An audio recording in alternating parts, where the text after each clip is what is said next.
What if you were able to reclaim all parts of yourself, all your energy, your power, and bring it into yourself once more, reclaiming everything back into your beautiful self?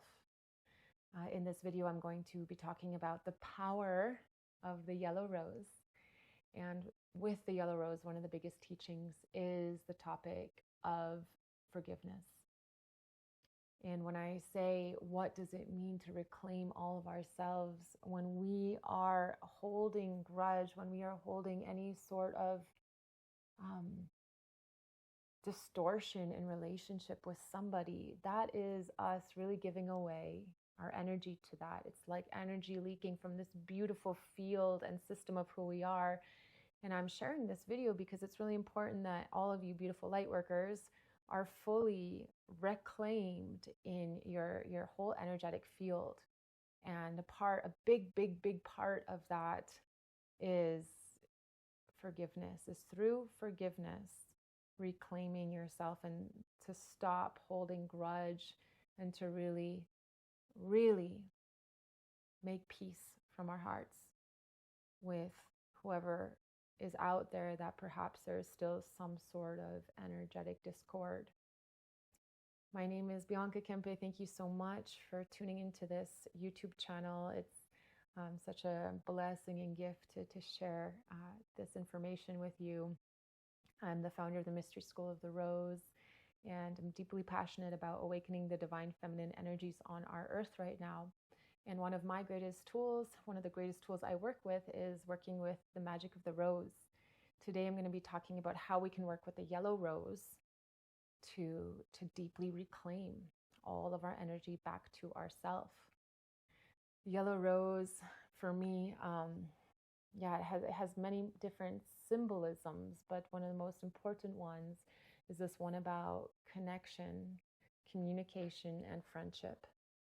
And the frequency of the yellow rose is so beautiful. And I would invite you, if you want to work further post watching this video with this topic, to bring a yellow rose into your home and let it vibrate its radiance into your home, into your temple, on your altar, and support this process. Because what I'm going to share today is just step one, is just the beginning of a journey of your reclamation of energy and power back to you. So yes, and to get right to it, one of the most powerful things we can do in this day and time to really reclaim our power is to begin by looking at our relationships, our connections, and that relationship and connection can be with source. What is your connection with the divine? What is your practice? What is your daily offering, devotional practice to God, to the goddess, to the divine? And working with that, because right now we are being asked to just be fully aligned to the divine and to serve from that place, to receive from that place and to serve from that place. What is your relationship, number 2, to yourself? What is that inner chatter happening? How are you serving yourself in this human body? What is your self-love practice? How are you being devotional to your own body temple, your heart temple, the temple of you? And so, for example, are you taking time each day to offer something to yourself? And that can be as simple as spending 1 or 2 minutes before bed or when you wake up and just putting some rose oil on your body, or some beautiful lotion, and hydrating your skin, drinking water in the morning. What is your self-love practice? I just recently completed this beautiful 3-day masterclass. It's available actually to purchase now, and it's called Radiance of the Rose. And it's a beautiful journey through all the different colors of the rose and frequencies of the rose, and something I introduced there, and I'm going to share it with you now. It's called our Self-Love 7, and it's our 7 non-negotiable self-love practices. And if you want to journey with me right now, then I invite you to take a paper out and write my Self-Love 7. What are the 7 things that are your non-negotiables? In the masterclass, I give the first 5 and let you write your 2 that are non-negotiables. And some of those include drinking a liter of water in the morning, saying your daily self-love affirmation. So just tune in to see, what can I offer myself, and commit to it for 30 days. Putting rose essential oil on my heart. Rose essential oil is such a powerful tool that we can use. Rose is the queen of the flowers, and she really is. There is a device that measures the bioresonance of essential oils, and other objects as well. But rose has by far the highest frequency, 320 megahertz. I think the next one below that is about 60 megahertz.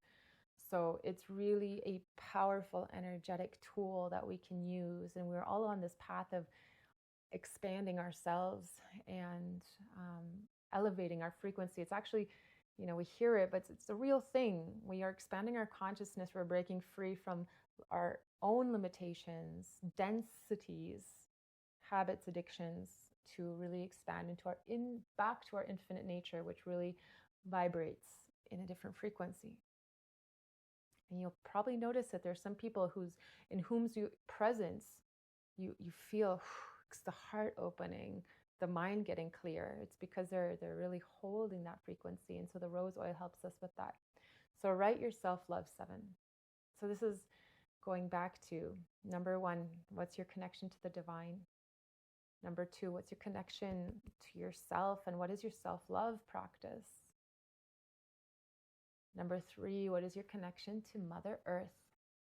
This one's really important, because the more time we can spend with nature, the deeper we can heal ourselves.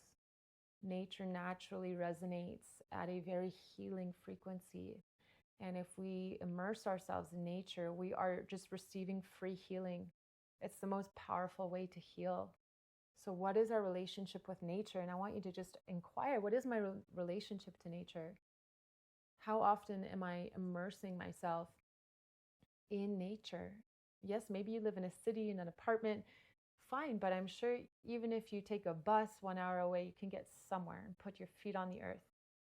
Put your feet into some body of water, in a river, in a lake, in the ocean, and do it once a week at least.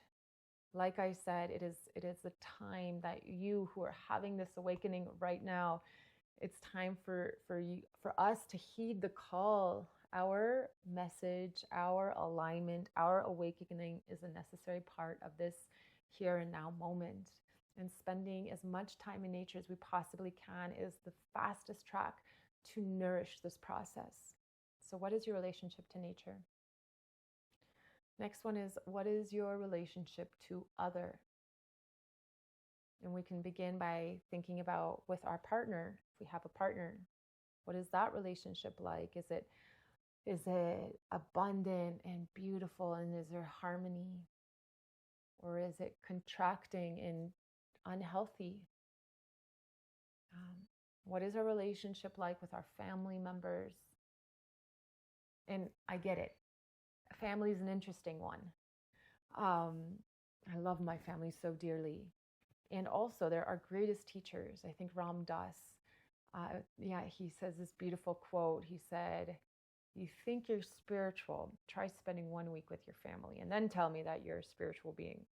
And it's funny because, we definitely are purposefully, by God, by the goddess, put into the family. We are put into, and I truly believe that they are our greatest teachers.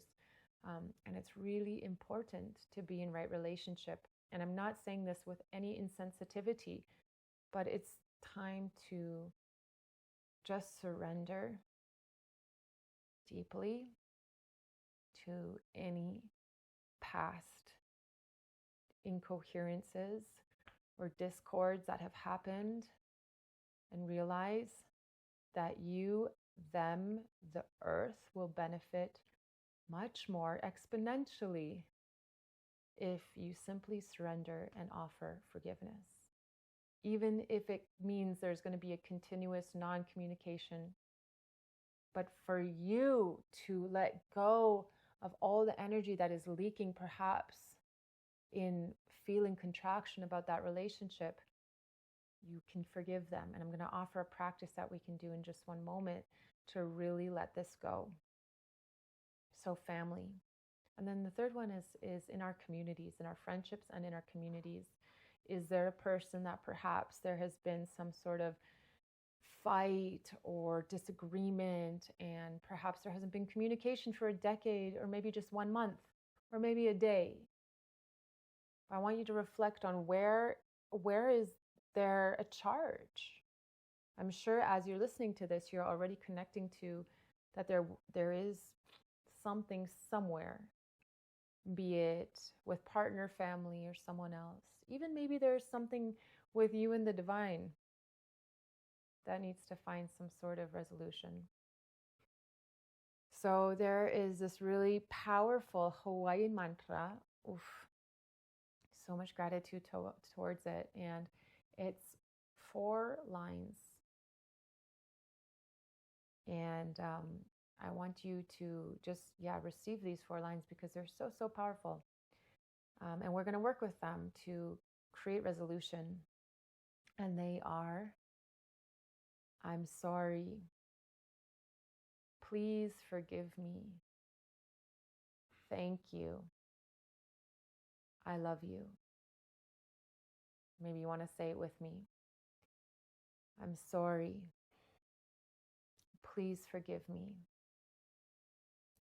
Thank you. I love you. And they are truly simple, but they have the profound power to change your life. So what I want you to do, if you feel open and excited to change your life and reclaim all the energy that perhaps is leaking out right now and come back into restoration of you and your power and your alignment, then I'm going to invite you to take some cards, pieces of paper, cards, and write forgiveness letters. And we don't need to do it now, but I'm giving you this task, and I would invite you to put on a beautiful playlist and give yourself some time and tune into who there is in your field, in your constellation of family and community that perhaps is calling forth for a forgiveness. And before you write to them, you write this Hawaiian mantra. I'm sorry. Please forgive me. Thank you. I love you. And even before writing, you can close your eyes and let the music bring you into a sweet space. I do this guided meditation in the Radiance of the Rose course, but you can do it just by listening to a beautiful music, mantras. And I'll add a playlist, a Spotify playlist in my description here so you can listen to that one. It's really beautiful. I think it's called Relaxing Mantras. I put it together a long time ago. I still use it. And then you can just light a candle. If you want to use some incense, put some incense on and tune into this process. Start writing these letters and know that you do not need to give them the letter. This is a process for you. And maybe you will give it to them. But your forgiveness, sometimes using your own discernment, you don't necessarily need to give them the letter. It's just for you to let it go. And maybe if you discern, if you choose that it's appropriate and will be received well to give them the letter, then you can also do that. So choose 1, 2, maybe 5, who knows how many people there are in your sphere that even from a long time ago need some reconciliation. And then finally, the most important letter you're going to write is a letter of forgiveness to yourself. And don't think about it too much, just do it and see what you want to tell yourself. We've all probably had some sort of not so kind self-chatter. And to take the time to just apologize for that and commit to a better way It's a really powerful practice. So I'm sharing all this, and this is a really profound, profound exercise. I just want to warn you that it could bring up a lot of emotions, and it will be a process, which is beautiful. But as you perhaps release through emotion or even feeling sensations, whatever it may be, know that it's energy that has been deeply stored in you for a long time being released. And that's what I mean by calling your power back, reclaiming all of yourself again back to you. Because when we hold grudge, when we have some sort of trauma with someone, it's just a density, it's just a density of energy, contraction of energy that has stored itself in our body. And when we forgive, we give permission to that to open, be released, and energy to flow fluidly through our system. And this is really important right now because we need you to show up in all of you. There's no more time, there's no more space to not show up as yourself fully. So put the sweet ego aside and bow our heads to all those beautiful beings who have been teachers to us in this lifetime and offer your forgiveness. And maybe before you begin this process, bring a yellow rose onto your altar, into the space, and let that yellow rose perfume her teachings and weave her guidance into these letters. And to conclude, some of these letters may want to be given to the person, but some might not. And if you don't give that letter to the person, there is still a final step of really honoring the relationship that was had or will continue to be. Because maybe through this letter, you're really fully letting go and cutting any energetic cords that were still there. Or maybe there's going to be continuation and a renewal of a friendship or relationship, which is also beautiful. Whatever you discern, whatever is in highest alignment and for your best timeline and for your authentic truth. What is your authentic truth? To continue relationship because it is what your heart wants, not because you should, but because you feel it. And it's okay if you don't feel it, and it's okay to say goodbye and thank you. So even if you decide not to give the letter, honor the process, honor the person. Maybe your intuition will tell you to bury that letter in a ceremonial way or to burn that letter in a ceremonial way. Take care if you're doing that. So tune in. It's not complete just by writing it. Tune into where that letter wants to land. How are you going to honor that person to complete the process? So I hope this was helpful for you. It is really the first step and an invitation for you to do this. And I'm sharing this message because I truly feel it's the time for us to take this step and reclaim our power fully and reclaim the energy that is being given away in ways that perhaps we had not even realized. And it's time to get out of our own way, to surrender the ego and the mind, and really be courageously heart-centered in devotion to a grander picture, a grander purpose for a collective ascension for our beautiful humanity and earth to awaken to. So with that, thank you so much for tuning in. Again, my name is Bianca. If you like this video, press the like button, subscribe to my YouTube channel, and I hope to see you again soon. If you want to connect and journey with me through any of my offerings, every year I run a 7-month mystery school training for priestesses, and I also have several mini courses available about connecting back to our divine feminine essence, about reconnecting to the heart path, working with the rose, working with different goddess archetypes. So check out my work. There's links below, and please send me a message if you feel inspired to connect. Thank you.